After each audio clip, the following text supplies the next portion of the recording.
Welcome to Killer Women with your host, best-selling author Danielle Girard. And now, Danielle's next killer woman. Hello, and welcome to Killer Women Podcast, a proud member of the Authors on the Air global network with more than 4 million listeners. I'm your host, suspense author Danielle Girard, and my guest today is Lauren Nossett. Lauren is a professor turned novelist and the award-winning author of the thrillers The Resemblance and The Professor. Her books have been Amazon editors' picks and featured in the New York Times, BuzzFeed, E! News, and Pace magazine. Described as elegant and thoughtful by the New York Times and impossible to put down by Pace magazine, The Resemblance won the ITW Thriller Award for Best First Novel and was chosen as a book all Georgians should read. Her next novel, Indie Darling, is coming out now, and Lauren lives in Nashville, Tennessee with her husband and her spunky Pomeranian Bowie. Welcome, Lauren. Thanks, Danielle. I'm happy to be here. So fun. Well, Lauren and I are dear friends and have spent a lot of time together. So it's really fun to get to talk about this book because I feel like I've been, on the periphery of the whole process of it. So before we dig into all the wonderful things about Indie Darling, can you tell us about the story? Yeah, of course. So I'm really excited about this book. It's been a long time in the works, and it's about a Dolly Parton loving private investigator named Kelly Williams. Kelly only takes on female clients. That's part of her mission statement. And she's approached by a magnetic, very much beloved by her fans, yet has a lot of critics, singer-songwriter and lead singer of the band Seraph and the Garden Snakes. Her name's Sarah Owens, but her artist name is Seraph. And Seraph approaches Kelly about a stalker. So someone has been harassing her, and she wants Kelly to find out who this person is. But over the course of the investigation, Sarah is shot on stage, her body disappears, and then Kelly is pulled into a much deeper and darker investigation than she initially signed up for. Sarah, through her stage performances and her lyrics, is known for leaving her fans clues, and her lyrics underlined almost Taylor Swift style. And so it's not only Kelly Williams, the PI, who's investigating this case, but her fans are investigating the case too and trying to figure out what happened to Sarah.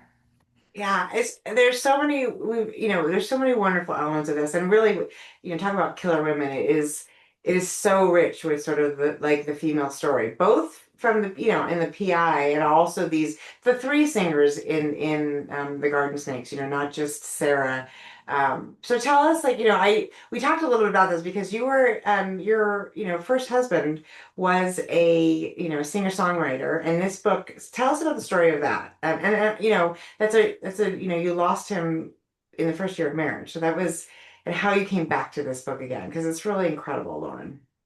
Yeah, so my late husband's name was Gray Griggs, and he was a singer-songwriter. We were together 11 years, but he passed really just a few months after we were married. But we spent 11 years together, and he had a home studio, so I had a kind of firsthand view of what that process looked like, the trials, but also, all of the really cool things that can happen when you live a creative life. And he taught me how to write songs, right? Or I shouldn't say write songs. He taught me how to write lyrics. I have never learned how to write melodies. That was something he was really good at. And we would write some songs together, but that's ultimately how I was able to write the lyrics for that are in Indie Darling that have the clues. But yeah, when I first conceived of the idea, he was still alive, and I had thought that, I could incorporate so many stories that he told me from life on the road. He started, and he was in a touring band, and then he started to do more sync music, which is music that's placed on film and TV. That's what he was doing more long term when we were together. But a lot of his, the stories that he told me, and then just I had thought he can double check anything I write about the music industry and make sure that it's accurate. And then what I had really hoped was that we would write the songs together, and then we would find a way to release the songs at the same time as the book came out. That didn't happen, but really through him, when I first moved to Nashville, I took a kind of business meeting on behalf of his music and met a woman who's connected me to this much larger friend group that I have now that's in the music scene. And so, in advance of the book coming out, I've been asking singer-songwriter friends to do that, let's say to write melody and to sing the songs like what I had hoped Gray would do. And many of them are going to play at the launch party. Amazing. So will it be a way to hear them? Will you I'm gonna through start teasing them on Instagram. That's part yeah. of the, like launch campaign and in the next couple weeks. And then I'll put them all online. And then for people in Nashville, if they want to come to the party, which is on July 27th at the Sunroom in the Drift Hotel, they can see it there live too. Amazing. That's so, yeah, the lyrics are phenomenal. That was one of the questions. I know we also did an interview. We'll plug th we have a thriller, Lauren's part of Thriller Thursday. Lauren is actually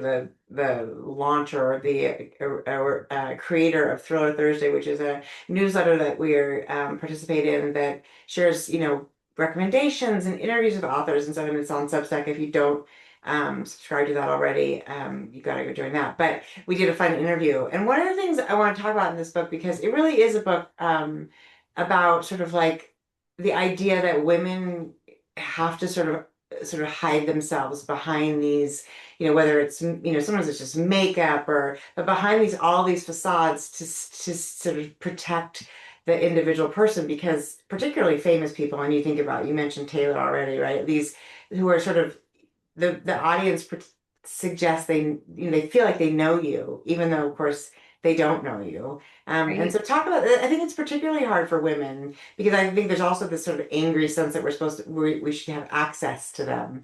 And Sarah, I mean, all women experience that, but particularly Sarah.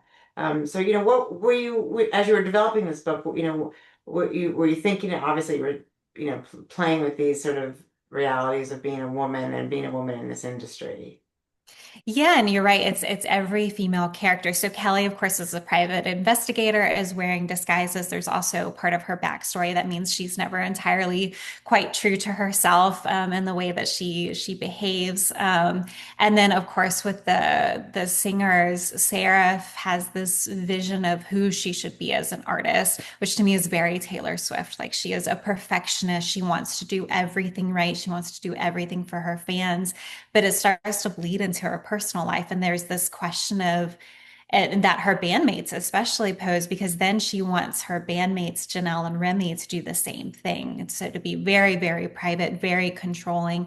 And part of that is because whenever the media, talks about them, talks about their music, they focus on their romantic interests, their love lives, what they look like, and not on the art itself. And so Sarah thinks that by controlling everything they do and making it a giant performance, she can force the public, the media, her fans, her critics to talk about the art. But of course, she never can quite manage that because that's not how celebrity works in our current culture. And that's not how the media works. And especially with this, just always the surveillance in our social media world and that kind of access, like you said, that people expect. But it's also, so I was thinking about Taylor Swift, but I was also thinking about Dolly Parton. I watched a documentary about the making of 9 to 5, and Jane Fonda talked about how Dolly never takes, she even offset, even when they were just hanging out in between takes, Dolly, whenever she came out of her room, she always had her wig and makeup on. And so that is Dolly. And so I wondered, how does Dolly perceive herself? Is she now, after a lifetime of being this huge persona, is the Dolly Parton that we see, has that become the Dolly Parton that she is at every minute of her life? Or is there ever a time that she takes off a wig or her wig just for herself? It just made me ask Yeah. all of these questions and then think, of course, as a thriller writer, how could that go wrong? Right. And Right, right, which it does. It goes so wrong. And that was this like there was such a when Sarah disappears, and this isn't a spoiler, you already talked about it, but when she disappears from the stage, we're like, what just happened? And I mean, you do a beautiful job of developing all this sort of creepy fan base, and also some other, some stuff going on, with her past and whatnot, but I feel like this is a particularly, particular story for women, which is that we're so fixated on, she literally doesn't. pursue a love interest because she doesn't want that, as you said, to be the focus of her life. And yet, so we end up like these women have to cut off parts of themselves, right? In Right. order to sort of like get us to focus on the thing that they do as just a form of art. It's so much sacrifice, right? Yeah, she wants to maintain the control, but she ends up giving the control over to the public, to the media, and curating her life in that way. Yeah, it seems, I mean, you just think about, I mean, I know we're also obsessed with famous people, but it seems like the loneliest existence, right? Yeah, and I think that's what you start to feel that with a band and the way that they've shut themselves off Yeah. um, to maintain that level of control. Yeah. So when you came up with Kelly, I'm so curious about Kelly too. And we won't, there's a lot of really fun twists and turns to Kelly's own story and she has a grown son and I love that. So I sometimes think characters show up sort of almost fully formed. And she sort of feels like that to me, but of course I have no idea what the process was like. So how much did Kelly change from sort of the way you first envisioned her to who she is today? It's interesting because at one point, this book was going to be the third book in my Marlette Kaplan series. And so I had written that book. It was still going to have the music element, but it was going to be set in Athens, which has a music scene. And one I knew actually pretty well through my husband, but then also I had done indie music PR in college and, gone to see all the shows because there's so many great venues there.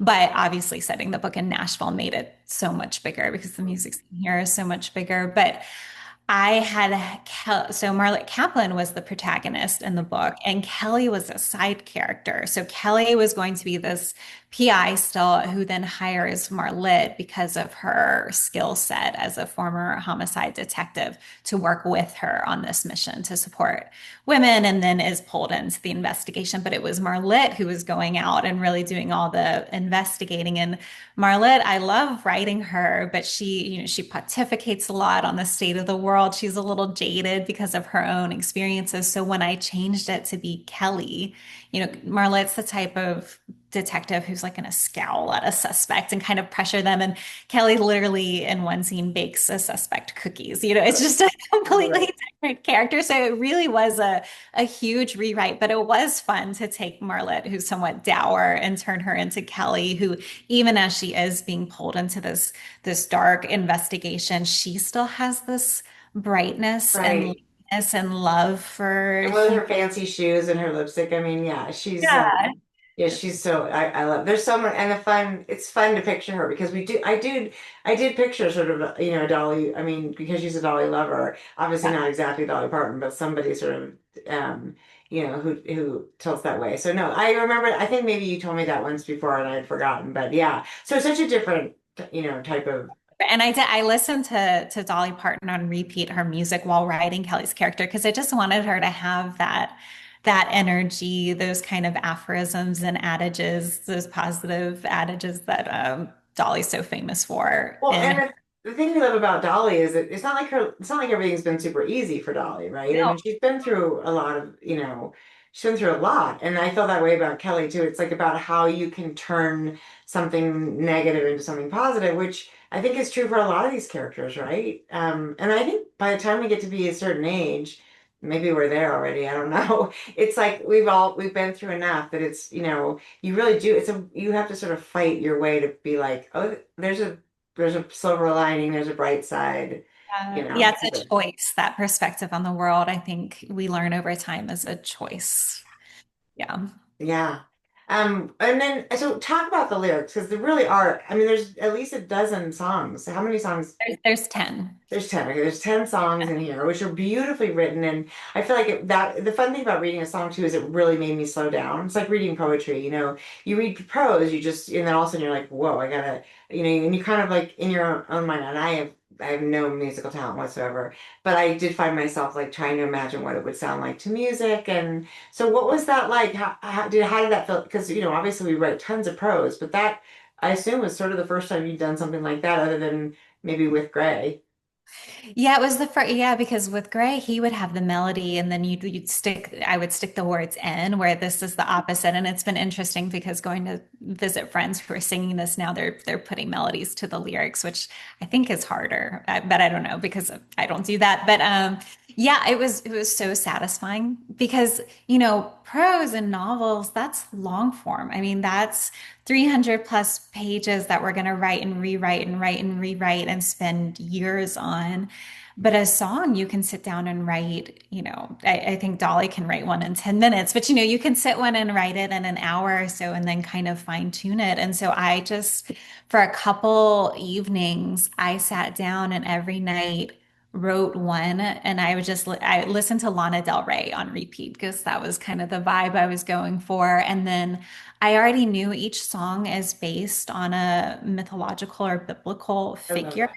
And Yeah. so there was already a story that I was drawing from. And so that also helped because it wasn't just right. It wasn't writing completely randomly or just writing a love song. There was already a story in place, then I was taking parts of it, and they're all feminist interpretations of Yeah. whatever that mythological or biblical story is. That also gave me a lens to write the lyrics, and it was so fun because in an evening, I could have finished something, which is a rare Yeah. Right. feeling of Yeah. accomplishment for a Yeah. novelist Yeah. because It's so you true. can't do anything in a day. No, it's yeah, it's so so true. And I love the idea that I mean, because Sarah is such a feminist, right? That that there are each of the stories really is a story about sort of, you know, the way in which, a woman was, wronged or, reinvented or something, and that's so that ties in sort of beautifully with the themes in the story and with all the with the characters. So I felt like that's another thing that was so felt the characters felt so beautifully developed to me. And also that they each had their secrets, that were, even when you come to a private investigator for help, you maybe don't tell her everything. And so, I love that. I can't remember, are you a mapper? Do you I did not for this book. I always say I'm a pantser who wants to be a plotter. I Yeah, me too. like writing thrillers. It's helpful to have a plot and to know where you're going. But this whole process of writing this book was such a headache. I mean, I wrote the one version that was with Marlette, then had to completely rewrite that, and then wrote another version. At some point, the band they all had their own POVs. So Sarah had her own POV, Remy did, Janelle did, and then my editor felt like it was slowing down the pacing. And so we turned all of those POVs got compressed into these videos that are ultimately showed on TikTok, these old videos of them together. So that was a huge rewrite, trying to figure out where to place that. Introducing a TikToker was, something that was new. So it went through. Had I had an outline, it would have been scrapped at some point anyway. Yeah. Often what happens is I'll write and then I have to outline what's there to just see it in a shorter Uh-huh. form. And then I can kind of break it apart and figure it out. But I'm really trying to outline first to save me I some. yeah, I have to be honest, I've never successfully done it. It's hard. Usually know kind of where I'm heading and that like in the general direction, like northeast, and that's about as good as it gets for me. I wish. Changed so much. I mean, the ending has changed a lot from what I thought it would be. Oh, I Yeah. love, yeah, we're not talking about that, but I love the ending. Yeah, very satisfying. That's another thing. I mean, when you do make all these twists and turns, like sometimes I think sometimes the ending does have to change, right? It's like even if you're not plotting it out, you get to the end and you think, okay, this is where we're going. And then you're like, oh no, wow, that's not where we ended up. Yeah, it doesn't work. You ask a question you haven't solved, even if it's a smaller one, and then you've got to figure that out. And yeah. Yeah, so, so satisfying. So is it, will there be another Kelly book, do you think? If the readers want it, I think I learned that with the first series is don't write the second book until you're, confident that people want more of this character. So if there's a demand, I mean, I can think of living in Nashville, I can think of so many things that could go wrong. Totally. So there's definitely a few directions that I feel like I could take her if there's demand for it, but I have not started writing. Fair. That's Yeah. totally fair. I did also, I have to say, this had this one, this had the sort of visual elements of like what would be super fun to see on screen. I would love that. I know we all say that. I mean, there are some that I think that they just really like speak, like sort of stick out that way. And And uh, music too, I think would be really fun, a fun component to have yeah. on. Yeah, it has, I mean, it's obviously it's a totally different story, but it has some of the things that I loved about like Daisy Jones and the Six and Ashley Winstead's, Future Saints. And then of course it has all the thrillers and beautifully done. So we will be giving away a copy of Indie Darling on Danielle's Killer Woman on Facebook or over on Instagram, a Killer Woman podcast. Lauren, tell everybody where to find you so they can follow you on Instagram and what's your website and so we can figure out where we can hear these songs. That's what I want to hear. So. Oh, yeah, that's true. Okay, so my website is just www.laurennossett.com. On Instagram, I'm at Lauren Nossett. I'm also trying to be more on TikTok. So I think I'm author Lauren Nossett on TikTok. But yes, I will be in the next few weeks, I will be on Instagram and TikTok. I will be posting these sneak peeks of the songs and then longer versions of the songs and hopefully some stuff from the launch party as well. And then you can find all the dates of where I'll be on tour. So come out and see me, where to pre-order signed copies. All of that will be posted on Instagram. So make sure that you're following me there. So fun. And if you're listening to us and not watching, Nossett is Nossett, and Lauren is spelled the regular way. And if you're watching, you got to look at this cover because I love it. You in the inset in the middle is Sarah singing her little heart out. So they did a beautiful job, I think, with the cover. Well, everyone, thank you so much for joining us today on Killer Women with Lauren Nossett, and we will see you next time. Bye.